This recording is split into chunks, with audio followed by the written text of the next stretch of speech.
Welcome back, girls, guys, and everyone else in between. Welcome back to the Gamer Podcast. It is your host, Arachnid Soul. Today we are once again joined by Lady Joe, and the topic of today's Gamer Podcast is parents versus gaming. We all know how it is. There's that game you want to play, but your parents are like, gaming's a waste of time. You should be bored all of the time, or you should be entertaining yourself with things that we enjoy, like books.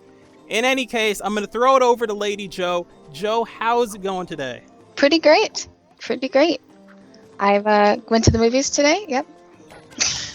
Okay, that's cool. Well, and that it's another thing. Like, your parents would be fine if you went to the movies. Yes. Your parents would be fine if you watch TV, if you read a book. But somehow with gaming, there's this stigma there where they're like, she's wasting her time and it's going to rot her brain.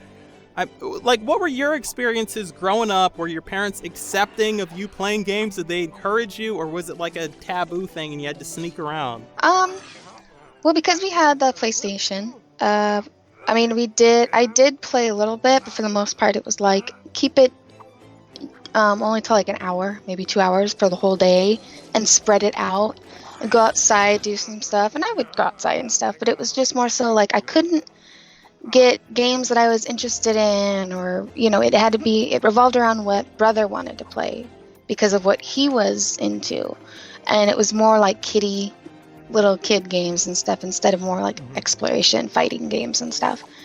Yeah, I think back to when I was a little kid, and everyone now thinks of Blizzard, and when I say Blizzard they go World of Warcraft, but a million years ago there was another game called The Lost Vikings, and you see The Lost Vikings in World of Warcraft now and in Heroes of the Storm now, but this was basically a puzzle game. It was a side-scrolling platformer. It was on Sega Genesis, Super Nintendo, and on the PC. You can actually get it on the Blizzard site, the PC version, for free now.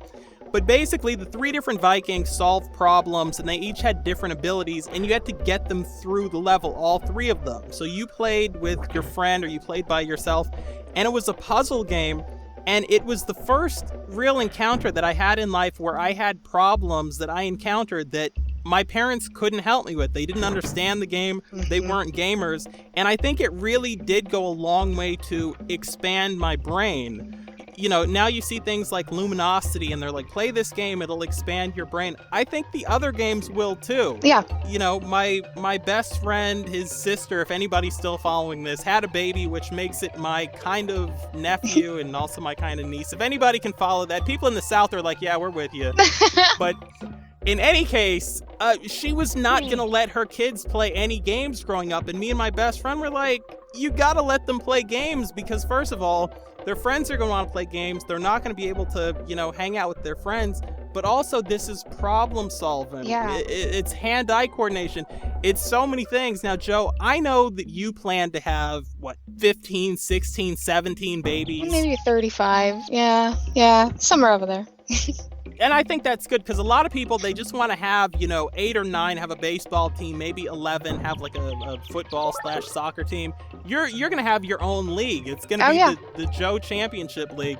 But when your kids come to you, and the games will be much better then, and they're like, Mom, we want to play games, like, are you going to slap them, or what are you going to do? No, I'll totally let them play, but also not get so into it where it's, of course, like, immerse yourself in the game, have fun and stuff, but don't spend all your time into gaming, which is like, I guess my parents were trying to, tell me, but they kind of did it not the best way. They were way more strict. Because of that, I'm not going to be that strict. But also just know, like, I don't take anything seriously. It's just a game.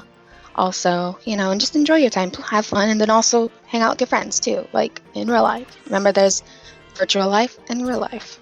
Maybe we'll find a balance.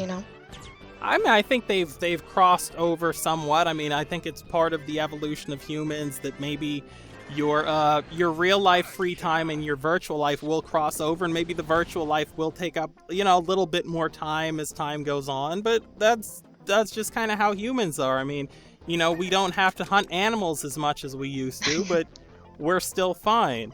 The other thing that I think when I think about gaming and how it actually helps out society, and it's not such a bad thing, is 10, 15 years from now, it's going to be harder for governments to send people to war to kill these strangers because they're not strangers. They're going to say, hey, no, when we were 5 and 6 years old, we were on a headset, we were on, Wi-Fi, we were on Ethernet, we were playing with people on the other side of the world. I'm friends with people in really interesting Saudi point. Arabia. And and I think it puts a face on things, and just for anybody out there who's playing with people from around the world, talk to them, discuss their culture, discuss their religious beliefs, the foods that they eat. I mean, there's a great opportunity here to make the world smaller, and it's not just about going to a website and reading about it anymore. You actually can talk to these people. So, I think that's another great thing. I know, Joe, you play games online. There must be people who, you play with in England and Australia or whatever. Oh, yeah. I got Australia, Sweden, Britain, Canada. I've gotten Japan. I've played with people, from all of those countries. I forgot where else. I think I had one person in Africa. Mm-hmm. Yeah. And then, I've played with a lot of people, Yeah, just when I think about the people I've had on this show, like I always say, I'm so proud that I've had a variety of people on this show. And the thing that makes me most proud is it mimics my real life. I know all sorts of people, different religions, different races from different parts of the world. I'm, cool with all of them. Mm-hmm. I accept all of them. Gay people, straight people, trans people. And that I've had all of those people on, my channel in one way or another. We've had people from everywhere from Africa to Asia, a number of people from the UK, Canada, Mexico, Puerto Rico. Like, It's absolute nuts. And I always try to remind people who have Twitch channels or YouTube channels that there's a larger population to gaming than strictly, white American males. Right. Yeah. And then we can also talk about, and I'm sure you've experienced some of this in Dragon Age, and if you play some more BioWare games, you'll experience this, Joe.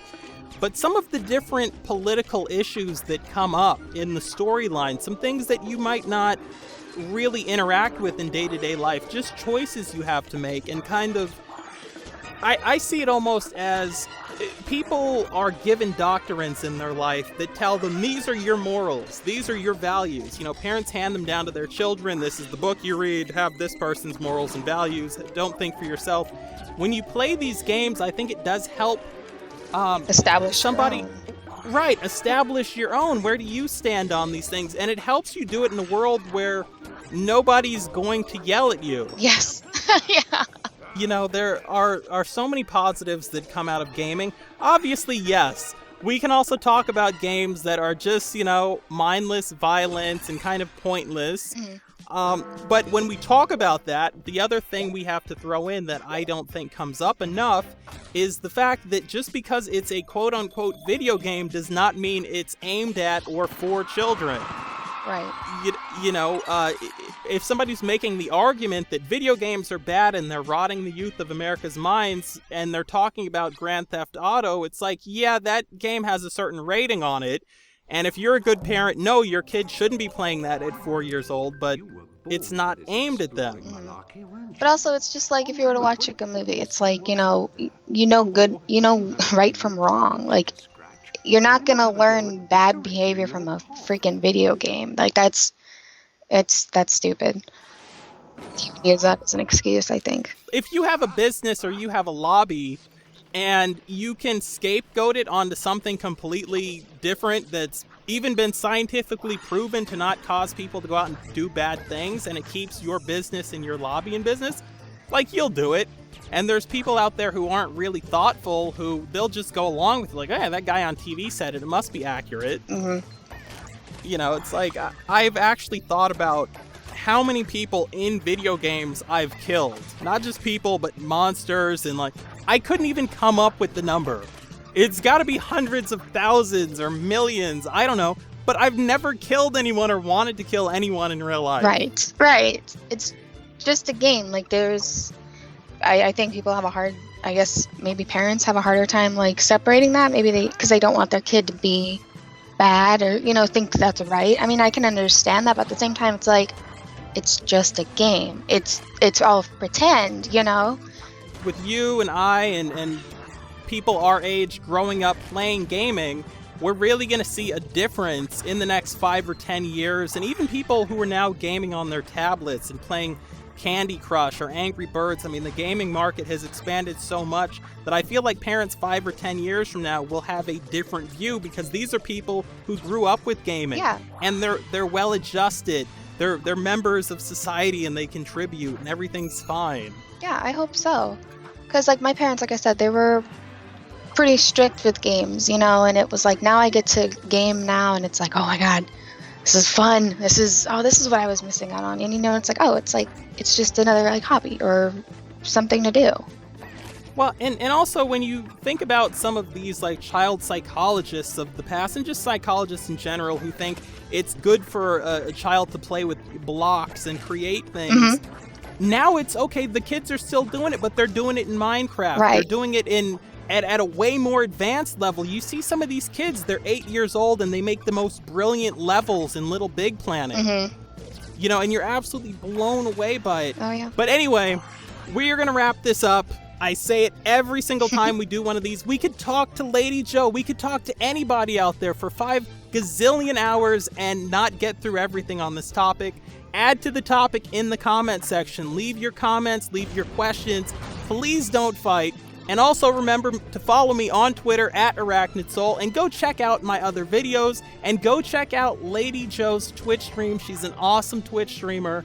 I think you'll really enjoy her. It has been your host, ArachnidSoul, intellectual, voracious, and passionate about trying to book Lady Joe back onto the show at some point. Oh, yes.